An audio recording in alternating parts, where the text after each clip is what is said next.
You're listening to In Clear Focus, fresh perspectives on the business of advertising, produced weekly by Bigeye. Hello, I'm your host, Adrian Tennant, VP of Insights at Bigeye, an audience-focused, creative-driven, full-service advertising agency. We're based in Orlando, Florida, but serve clients across the United States and beyond. Thank you for joining us. This November, Americans decide who will become the next president of the United States. Census data indicates that people aged 18 to 45 years old will represent just under 40% of the eligible voters this year, and more than 30% of them will be non-white. This reflects an increase in the numbers of voters identifying as African American, Hispanic, and Asian since the 2016 presidential election. The expansion of the Hispanic population accounts for almost half of America's population growth since 2000. Today, we're going to revisit interviews that focus on some of the ways advertising and marketing can reflect America's ethnic and racial diversity and create more equitable, inclusive workplaces. At the beginning of March, we spoke to a pioneer and expert in multicultural advertising, George Zwierko, the Principal of Rumbo Marketing in Tampa. I asked George what the most common misconceptions about Hispanic audiences are. I think that there is a barrier that's put up by certain advertisers because there's just a lack of understanding of what the capability of these audiences have regarding spending or regarding usage. There needs to be a level of education when it comes to how we can best communicate and connect with diverse audiences. I think the misconception is that you might have a product, brand, or service, and you feel that if I'm spending money and I'm targeting my general market audience, that somehow, some way, I'm going to touch my ethnic audiences, or that my ethnic audiences represent such a small population of the folks that would utilize our service or product that to give it any weight regarding, let's say, a media spend or any creative execution is just not worth the effort. 26% of all children in the US up to the age of 9 are Hispanic, and more than half of the Hispanic population is under the age of 29. How do you think the growing strength of this population will impact popular culture and, by extension, the kinds of creative developed for advertisements? I think there's an opportunity to look at our Hispanic audience and see that a good majority of our audience is bicultural, bilingual. It's because they do skew young. I think there's a greater opportunity for us to create campaigns that are more relevant and more relatable. The problem that we run into is that in the past, a lot of brands and many advertisers would strictly translate their ads. And I think that was because of lack of understanding of the Hispanic audience as a whole. The problem in translation is that if we create advertisements that are meant to be funny, witty, clever, highly conceptual, and then you translate that, those things don't always translate correctly. And then what we're left with is just a very bland advertisement. But what we like to do is really hone in on what can we create, what type of creative can we do, and original content could be made that still keeps the essence of the original messaging. So brands should think less about translation and think more about transcreation. That's correct. And transcreation is just what that is. It's taking your message, your content, your visuals, everything that you put into your campaign, and then developing an execution that's going to be relevant to this new audience. Now, the amount of total ad spend brands have invested in Hispanic media has been rising in the past few years, but eMarketer has reported on the disparity between the proportion of ad spend allocated to Hispanic media and the number of Hispanics actually living in the US. Why doesn't the Hispanic audience receive its fair share of ad dollars, do you think? It's sad to say, but I think there's a lack of understanding of the value these audiences bring to the table. I think many people in a variety of different positions just take a stance when it comes to communicating to other audiences. I don't think they personally recognize the value, so therefore it won't exist in any strategy moving forward. So I would say it's narrow thinking or just missed opportunity. I do agree that the spend is growing up incrementally. I don't think it's anywhere near where it needs to be. And I think there's great opportunity for us to just reevaluate what our spend does look like. And to us, it's a very simple formula. We're doing a local campaign and we're going to communicate to our local audience. And we look at the local population as being a certain percentage of non-Hispanic, a certain percentage is Hispanic, and so on down the line. And we look at those audiences and we start to look at our customer profile within that population. And we identify that, within the non-Hispanic market, we're going to be speaking to this demographic, but then a very similar demographic exists within our Hispanic population and in our African-American population. So taking those new percentages, let's reevaluate what our spend will be. And then also look at what is going to be the best avenues and the best channels for consumption based on those consumer behaviors, based on what we know non-Hispanics do and Hispanics will do and African Americans will do, and then target appropriately and spend appropriately. So that might mean that, I'm not going to take 100% of my budget and throw it toward one audience and then hope that if I pepper in some folks that look Hispanic in my TV ad, or I pepper in some people that look African American in my billboards, that I'm going to be effectively touching those audiences. We're going to miss something, whether that's going to be in the message or in the execution of the creative. Somehow, some way, we're going to miss the mark. And by missing the mark, we're just doing an injustice to the brand. We're not communicating that brand as effectively to other audiences as we did to our general audience. Almost half a century ago, the American Association of Advertising Agencies, better known as the 4As, recognized the lack of diversity in the industry. To encourage more students to consider careers in advertising, the 4As set up an internship program and awarded scholarships to African American, Hispanic, and Asian American young professionals. Back in January, we were joined by Reema Elghossain, Vice President of the 4As Foundation. Responsible for talent, equity, and inclusion, Reema leads some of the industry's most prominent diversity pipeline initiatives, including the Multicultural Advertising Internship Program, or MAPE for short. I asked Reema to explain what the foundation does and the part it plays within the 4As. In the last 2 years, the 4As made an intentional decision to move MAPE and our educational programs, which include our high school initiatives, over into the 4As Foundation. So it really serves the industry, advertising and marketing at large, with all of their talent needs, especially when it comes to diversity, equity, and inclusion. So we really try to support the industry from the 4As Foundation with finding diverse talent, with educating diverse talent on what advertising is and the experience, and then really developing that talent once they're into the industry. In what kinds of ways does your work with the 4As Foundation today help develop young professionals in their careers?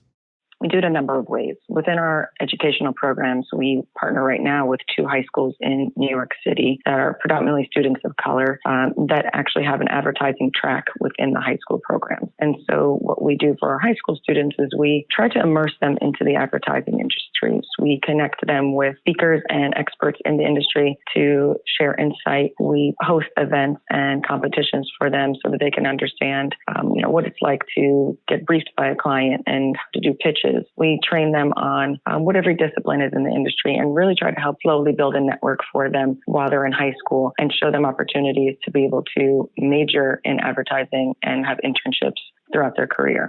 Through MAPE, we do it a number of ways. Through MAPE, we have our fellowship program, and that runs annually. And we do 13-week virtual spring training for all of our fellows before they even enter their internship at their agency. And that, again, trains them on what each discipline is, but then also we train them on some transferable skills and then how to navigate the industry, especially coming from a diverse place. And then we have over 3,500 alumni that have gone through our program since 1973. And what we do is we partner with agencies and outside companies to provide any type of personal development, professional development, networking opportunities.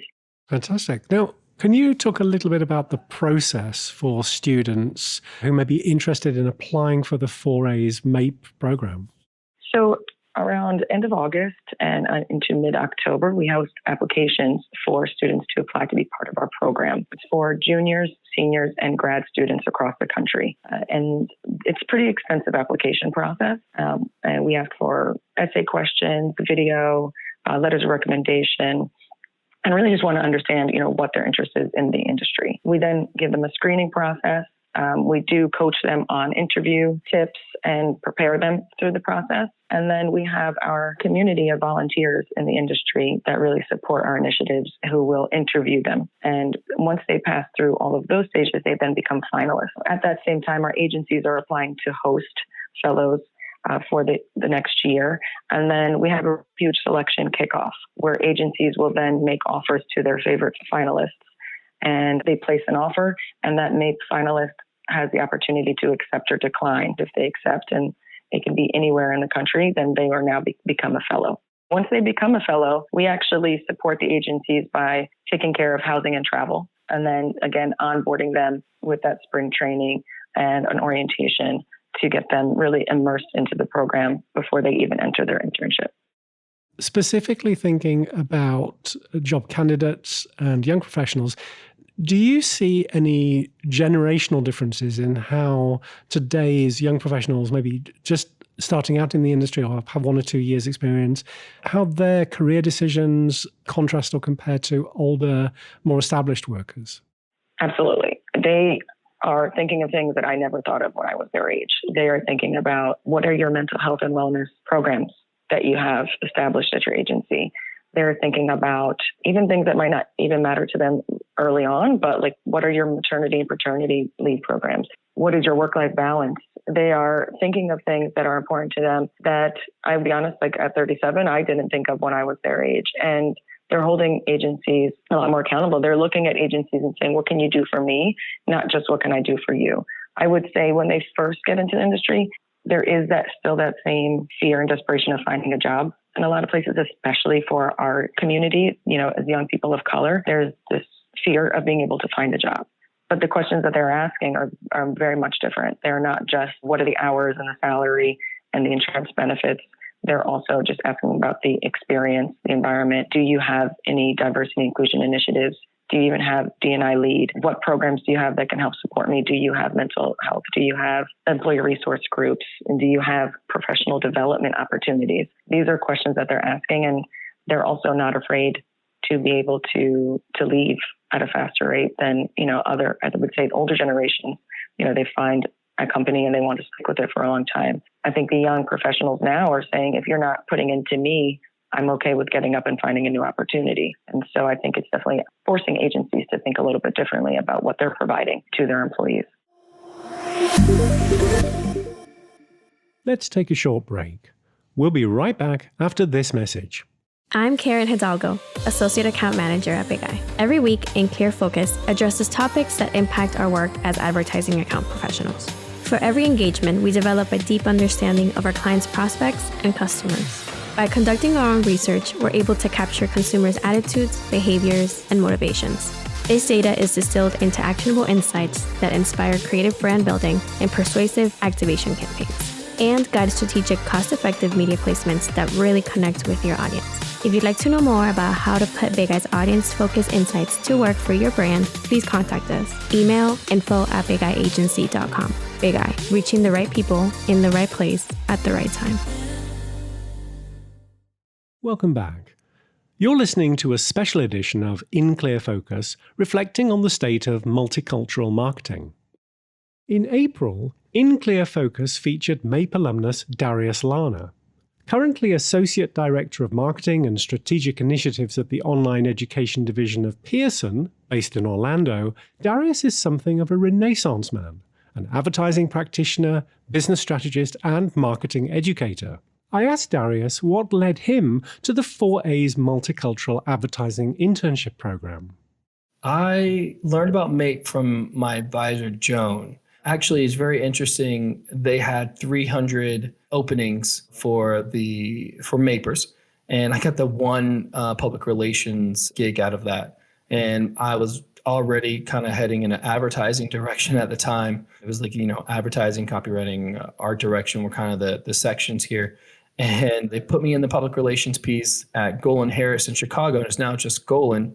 And I was on the British Petroleum, the BP account during the 2010 oil spill. So when I came on, I came to learn quickly about crisis communication and crisis PR. But I think that opportunity really kind of kept me engaged in advertising and public relations, and then also helped me to understand how different the opportunities are for those that are maybe people of color versus whites in general. So some of the things that I learned when I was in the program, that less than 10% of those in the industry are people of color.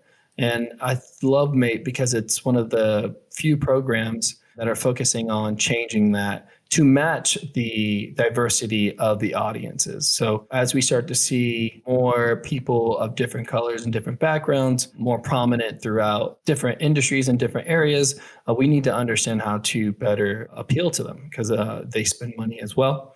And so I'm glad to see that we're really starting to make some progress there. What barriers do you think multicultural communities commonly face when looking at the advertising and marketing as a potential profession? Yeah, so that's a really great question. Some of the things I've even dealt with early on in my career were, I think that some of the things that they may have or the barriers, besides being passed over for, promotions or maybe being dismissed, their viewpoints being dismissed. I think there's also the assumption that you represent your race when you are in a brainstorm. And that happened to me pretty early on, where one of our clients was a visitor bureau and they wanted to appeal more to Blacks. And I think I had to be like 23 or 24 at the time. And basically the premise was, hey, we're not resonating with Blacks. They don't come to our area and we really want to change that. And 30 people in the room, I'm the only Black one. And they look at me and they go, Darius, what do you think about how to get more Black people to this place? And so I think there's tremendous pressure to represent your race. And it's one of the most frustrating things I think a person of color could deal with. And you see it in all different avenues and facets of life. But in the ad industry, I think that's one of the biggest barriers is people making assumptions that because you look a certain way, you should resonate with that particular audience. And sometimes it does work out, but sometimes it doesn't. You're going to have people that are Black and are Caribbean or Black and African or Black and African American. I think every experience is very different. Those are some of the things I'd like to see more industries, all industries to get better at, but especially as those that have the opportunity to create messages that speak to people of color to understand that. So on the flip side of that, how do you think agencies should attract more people with multicultural backgrounds to consider careers in the profession? I think that one of the ways that they can do that is making sure that they are present at functions that the 4As or the MAPE team hosts. I think that's really important. I also think that there is this false notion that, hey, all of our seats are filled, all our C-suites or our VP or SVP seats are filled. And as soon as something opens up, we'll have that for a minority or a person of color or a woman or what have you. And I think that that is a false assumption. I think that you should look to create space right away, and then you should do it at every level. I think that we do this thing in industry that is, okay, we have somebody that is a person of color in this role at this level, and that's good enough. But then when you go and you look at the About Us and you scroll through and you look at all of the SVPs or the VPs or the C-suite or the people that they say, hey, these are the people, are the figureheads, you're not seeing that representation. So I think it goes back to, even if you go back to education, people want to see people that look like them doing it. I can think back, this is kind of on a tangent, but I can think back throughout my college, or throughout my high school and middle school and elementary school. I think I've had one African-American male teacher and one female African-American teacher my entire K through 12 primary, secondary education. So people want to see before they decide to join, what would be, 40 hours of their life a week for 40 plus weeks. So I think that's where we get started, is putting people in place that look like the people you want to attract at the highest level, not just at the levels like diversity and inclusion VP or something like that. Put them in account service roles, put them in sales roles, because they're definitely qualified and they're definitely out there. Looking back, how do you think MAPE helped you prepare for and navigate your professional career to date? So MAPE was my first internship, which is generally not how MAPE goes.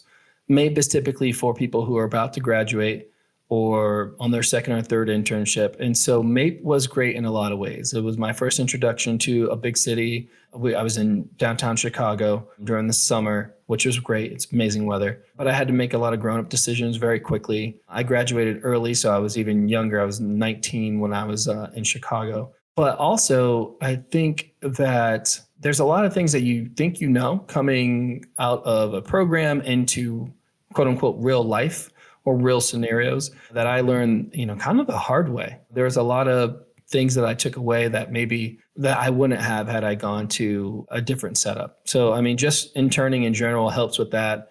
Understanding real issues with real clients early helps with how can you take that away and apply that to one day a real job or full-time job. But MAPE in general just had me thinking about how can I establish opportunities beyond myself for people that look like me in the industry? How can I make it known that what we're doing is not good enough, that we need to do more? Darius, since graduating from the program, have you stayed in contact with MAPE alumni? Yeah, I have. It's a pretty nice knit group. And so those of the 2010, I'm pretty good friends with a couple people. Some of them live out of the country now. Actually, a friend of mine, his name is Alex. I was just talking to him a couple of days ago. So, now this is a relationship that is 10 years old. It's true when you are involved in MAPE, it gives you an opportunity to make lifelong friendships. And it's cool to kind of see where people have gone. I have another friend who was pretty high up in Amazon before she left to take her gig overseas to the UK. I have another friend who is working for Google. So a lot of people have the opportunity to use MAPE as a jumping point for their careers. And that specific initiative probably helped them get there, whereas maybe that opportunity wouldn't be available if not. Yeah, MAPE is pretty cool. MAPE has now helped over 3,500 people enter advertising, and alumni represent the largest diverse community in the industry. With some personal insights on what it's like to go through the program, Bigeye's digital marketing specialist Maegan Trinidad, who is an alumna of MAPE, joined us back in January. I asked Maegan how she first learned about MAPE. So one of my family members is actually also a MAPE alumna, and she's the one who told me about it before I entered my sophomore year in college, because she noticed that I could benefit from the program and seeing what it was like to work at an agency, because I didn't necessarily know what I wanted to do with my marketing degree. So it was something that was worth a shot. And I ended up really liking working agency side, which is why I did MAPE 2 years and ended up at Bigeye. What was the application process for MAPE like? It involved several essays, a video interview, and after those were submitted, there were 2 further rounds of interviews. Wow. I think you said you did the program twice? I did. Okay. What was the female to male ratio like? I'm curious. I feel like it wasn't a stark difference, but it was a little more female, I'd say. Okay. You attended the MAPE events in New York City. What were they like?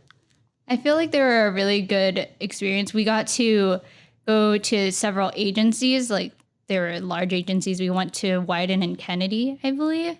And it was interesting to see what different types of agencies looked like in their different organization styles, because obviously we could meet the different people who worked there and we got to network with them. And we also got to see what their space was like. And they were all very different.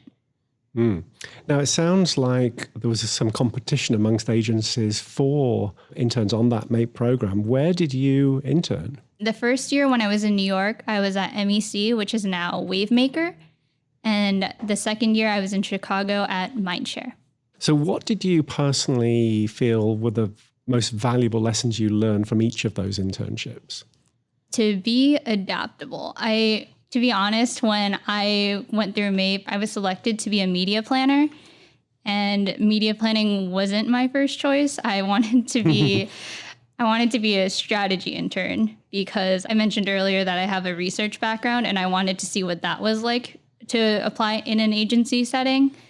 But working in media planning did allow me to see what else was out there. And when I got to meet my teams at my agencies, they were very welcoming and they worked with what I felt were my strong suits. So they adapted what they had me do based on my desire to branch out and see how I could bring my skill set to the agencies. Right. Have you kept in touch with any of your fellows? My fellow fellows.